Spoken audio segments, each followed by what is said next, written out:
empezamos a tener problemas serios y hay que crear profesionales que ayuden entre padres e hijos adoptados. Y empezamos a tener serios problemas con cierta especialidad, no por ese motivo, sino porque todos tenemos problemas con nuestros hijos, pero con cierta especialidad, entre padres e hijos adoptados internacionalmente.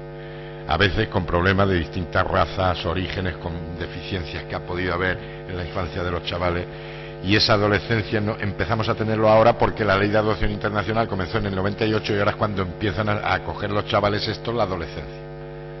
Y empezamos a tener problemas serios de malos tratos. ¿Qué es lo que ha pasado? Pues yo creo que sencillamente lo que ha pasado, entre otras cosas, es que aquí nada más que hablamos de derechos, en todos los ámbitos de la sociedad, pero también en los menores. Hemos hablado de derechos, pero se nos ha olvidado transmitir el artículo 155 del Código Civil.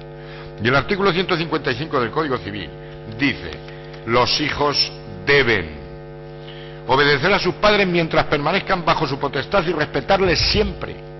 Y segundo, contribuir equitativamente según sus posibilidades al levantamiento de las cargas de la familia mientras convivan con ella. Luego, los menores no solamente tienen derechos, y está muy bien que tengan derechos, pero lo mismo que tienen derechos, tienen deberes. Y lo mismo que se informa de los derechos, hay que informar de los deberes. Lo que pasa es que en este país tenemos complejos de joven democracia y nos da miedo llamar a las cosas por su nombre, y nos da miedo que decir que los niños tienen deberes. Pobrecitos, que no pasen lo que nosotros hemos pasado, que por lo visto todos lo hemos pasado muy mal. Y pobrecitos, pobrecitos, y se les habla de derechos y no de deberes. Y tienen deberes legales, no solamente morales, sino legales, del artículo 155, obedecer y respetar a sus padres y contribuir con las cargas familiares. Y cuando estamos hablando de contribuir con las cargas familiares no nos estamos refiriendo a una cuestión de económica, sino fundamentalmente a echar una mano en casa, a estudiar, a trabajar, a cuidar a sus hermanos, en definitiva a echar una mano en la vida diaria de una familia. Pero pobrecitos, que no pase lo que nosotros hemos pasado. Yo siempre digo que los niños no son los reyes de la casa, son un elemento fundamental en una familia, pero no son los reyes, tienen derechos y tienen deberes, y lo mismo que se informa de sus derechos, hay que informarles de sus deberes y exigirles sus deberes, con arreglo a su circunstancias y a su edad. Pero pobrecitos, que no pasen lo que nosotros hemos pasado. Y los menores son menores, pero no son tontos, han hecho abuso de sus derechos y dejadez de sus deberes. Y siempre que un menor llega al juzgado, algo pasa en la familia. ¿Pero en qué familia no pasa nada? Llegamos al segundo escalón y ha pasado, y llegamos a la escuela y ha pasado exactamente lo mismo. Que hemos pasado de la escuela preconstitucional, todos en pie, recién las filas, nuestras cuadras van, palmeta, mano extendida, que llega don José. Y ya ni llega don José, ni llega José, ni llega Pepe, y ya este paso ni Pepiño llega ya. Entonces, y como somos todos colegas y somos todos iguales, hasta quitamos la tarima, porque somos todos colegas. Y encima quitamos el cero, no se vayan a traumatizar los niños. Y así no va. Y lo mismo que yo no soy amigo de mis hijos, el profesor tampoco es colega del alumno. Y hablo del profesor, porque tú le preguntas a uno: ¿tú eres maestro? No, yo soy profesor de conocimiento del medio, que queda como más científico. No, maestro no soy, yo profesor de conocimiento. Y doy clase de 1 hora que duran 45 minutos. Y doy clase al que tiene interés, porque al que no tiene interés. Y así nos va. Y encima los padres hemos invertido la carga de la prueba. Yo cuando era pequeño llegaba a casa, que me ha pegado el maestro, tu padre te daba 2 más, algo habrá hecho. Presunción de culpabilidad, el niño. Ahora no, ahora llega el niño, es que me han expulsado de clase. Automáticamente los padres cogemos de la mano al niño y vamos en busca y captura del profesor que ha tenido la osadía de expulsar al niño de clase. Y así nos va. Y no digamos si en Andalucía le enseña el himno de Andalucía, le meten los padres una querella que lo sientan en el banquillo de los expulsados. Y así están las cosas. Encima tienen que estar diciendo leyes que si el profesor es una autoridad. No, si eso hay que mamarlo en la familia. Hay que decirle en principio a los niños que el profesor no es su colega, que el profesor es el profesor y que tiene autoridad sobre los niños. Y lo mismo que nosotros, los niños juegan con papá, con mamá y tal, los niños juegan con los padres y con los profesores. Luego los padres tenemos que presumir y tenemos que apoyar al profesor, y nunca podremos discutir con un profesor en presencia del niño. Pero lo mismo que hay que darles autoridad familiarmente, hay que dársela socialmente y legalmente. Y la justicia ha tenido complejos de joven democracia. Y nos ha dado miedo aplicar 2 artículos también que están en vigor, que son el famoso artículo 24 del Código Penal y el 550 del Código Penal. El artículo 24 del Código Penal define lo que es funcionario público a efectos penales. Y funcionario público a efectos penales, no estoy hablando de efectos administrativos, a efectos penales eso es toda aquella persona que por nombramiento de autoridad competente o por ministerio de la ley desempeña funciones públicas.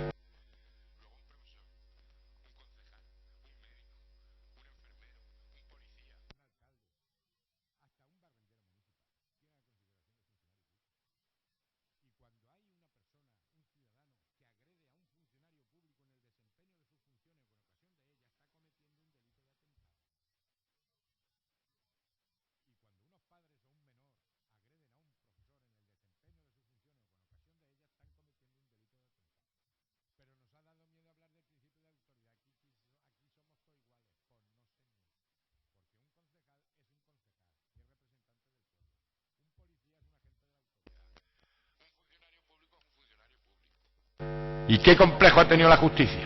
Que hemos condenado a ese funcionario público, estamos condenando a ese funcionario público cuando comete un delito por su condición de funcionario. Pero cuando ese mismo funcionario es víctima de un delito como consecuencia de su razón de funcionario, no le estamos dando la protección que establece el Código Penal. Por complejos absurdos de que aquí somos todos iguales. Pues no, señor, y si somos todos iguales, unos más que otros. Y yo no puedo ser igual que mi hijo, y un profesor no puede ser igual que el alumno, porque entre otras cosas, para que ese alumno esté a este lado de la mesa, tiene que pasar muchos años y muchas horas de estudio. Luego no podemos ser igual. Y un funcionario es un funcionario, un representante de la autoridad es un representante de la autoridad. Y estamos llegando al extremo de lo que pasó ayer en Madrid, que ya han pasado varias veces. No sé si os habéis enterado. Un ciudadano llegó allí a un centro de salud con un hacha y empezó a cortar manos y dedos y toda la historia. ¡Hala! Porque aquí somos todos colegas y todos tenemos derecho a protestar. Entonces, nos ha dado miedo. Y hay que darles esa autoridad. Y el profesor tiene que tener autoridad. Y ha sido, a mi modo de ver, una barbaridad esto de suprimir el cero, de suprimir la tarima. No, señor. Lo mismo que yo me pongo mi toga y mis puñetas, que es un símbolo. El profesor necesita un símbolo. Pero tenemos esos complejos de joven democracia de que aquí somos todos iguales. Pues si somos todos iguales, unos más que otros. Pero lo mismo que hay que darles autoridad, hay que exigirles responsabilidad. Y hay que cumplir los profesores, los centros escolares, los delegados de educación, los consejeros de educación, los ministros de educación, que cumplan con la Ley de Protección Jurídica del Menor. Porque la Ley de Protección Jurídica del Menor en materia de escuela dice claramente: cualquier persona o autoridad que tenga conocimiento de que un menor no está escolarizado o no asiste al centro escolar de forma habitual y sin justificación durante el periodo obligatorio, deberá ponerlo en conocimiento de las autoridades públicas competentes que adoptarán las medidas necesarias para su escolarización. Luego, si hemos hecho leyes que dicen que la enseñanza es obligatoria hasta los 16 años, todo chaval de menos de 16 años en horario escolar donde tiene que estar es en la escuela. Y no me vale como medida sancionadora educativa la que adoptan muchos centros escolares, que es que el niño, como se porta mal, lo expulso del colegio. Eso es como si yo a un preso, porque se porta mal en la prisión y me está perturbando el proceso reinsertador del resto de los presos, lo expulso de la prisión. O es que la escuela es agradable. La escuela toda la vida ha sido un tostón. Ya pueden decir los psicólogos y los educadores lo que quieran. La escuela toda la vida ha sido un tostón. ¿Por qué cuando salen los niños principio de curso en el telediario, primero que ya los mandamos con 3 añillos, ya en la mochililla, en la muda, ya al colegio? El 98% de los niños salen en el telediario llorando el primer día del colegio. Solamente hay un 2% que no llora, que son los futuros empollones y las infantas, que esas van encantadas al colegio.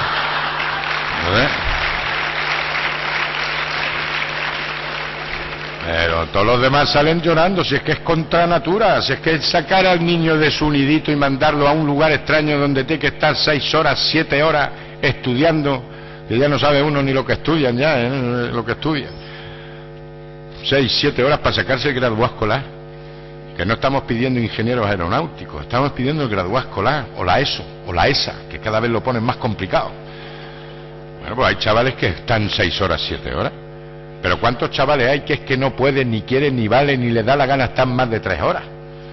Pues yo lo que digo, que lo mismo que la justicia ha incorporado a sus equipos psicólogos, educadores, trabajadores sociales que nos permiten conocer las circunstancias de cada uno de los chavales que vamos a juzgar, ¿por qué no los centros escolares no incorporan ese tipo de profesionales para que asesoren y conozcan las circunstancias de los chavales que están estudiando? Y segundo, esos chavales que no se han expulsado del colegio, esos chavales que en todo caso se han apartado de clase, pero trabajados en el colegio con estos profesionales. Y segundo, ¿por qué no recuperamos instituciones que han funcionado en este país toda la vida? ¿Por qué esos chavales, en vez de ser expulsados, no pueden estar trabajados con esto y recibiendo formación con ingenieros, con albañiles, con fontaneros, con electricistas, con carpinteros, con zapateros? Nos mandamos con zapateros de cabo los años, acaban en la Moncloa.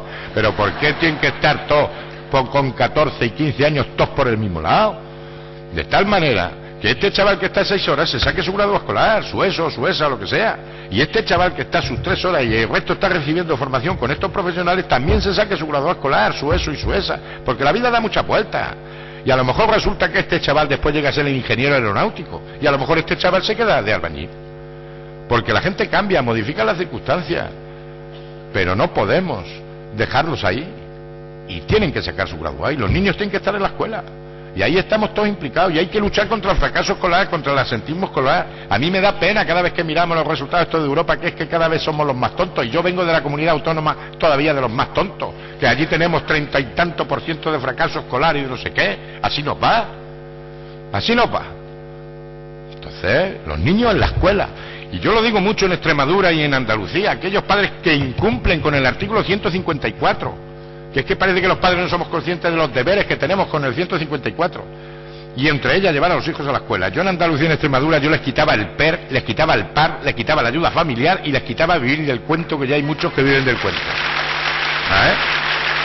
Entonces, si tú no vives, si tú no cumples con tus obligaciones como padre, entre otras llevar a tu hijo a la escuela, porque va a cumplir la sociedad contigo, pero ni PER, ni PAR, ni ayuda familiar, ni vivir del cuento. Segundo, esos servicios sociales, si estamos pringados todos. ¿Cuántas veces ves a un chaval de 5 años y no hace falta ser psicólogo? Si es que lo ves por la calle y dices, este va a ser un chorizo. Si es que lo ves venir. Y cuando tiene 8 años dices, vaya cómo viene el niño. Con 12 años no está en el juzgado porque tiene 12 años, a los 14 años está en el juzgado, a los 18 años está en prisión. Y si lo veo yo venir, que no soy psicólogo ni sociólogo, a ver si no lo pueden ver los psicólogos, los sociólogos de los servicios sociales.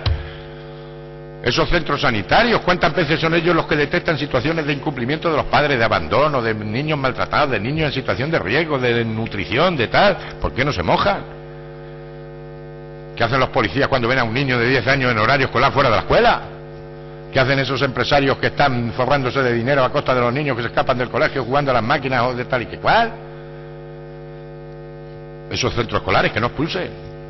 Esos fiscales que les corresponde a ellos la defensa de los derechos del menor y de los intereses del menor, que controlen a la administración y que exijan responsabilidades. No hace falta tanto fiscal especial ni tanto fiscal general. Lo que hace falta es que cumpla con su estatuto. Y esos jueces, si hay que quitar patrias potestades, hay que quitar patrias potestades, porque bastante bien saben algunos chavales a pesar de los padres. Pero los niños donde tienen que estar es en la escuela. Y ahí estamos todos. Y llegamos al tercer escalón, y en la sociedad. Y la sociedad somos nosotros, y somos unos hipócritas, y yo el primero, porque hablamos de sociedad como si fuese una ente, pero la sociedad la formamos los ciudadanos, y tenemos un doble lenguaje, un triple lenguaje, y somos unos hipócritas. Y hablamos de una cosa, pero después actuamos de otra manera, y hay que llamar a las cosas por su nombre, y plantear los problemas serios de los menores, y tenemos problemas muy serios. Por eso estoy pidiendo ese pacto por el menor y para el menor. Yo, por ejemplo, ahora, que soy fumador, pues respeto la ley esta del tabaco, no tenemos término medio, pero bueno, lo respeto, pero vamos, no la comparto porque en unos momentos de crisis todavía profundizar más el tema, pero bueno, admito.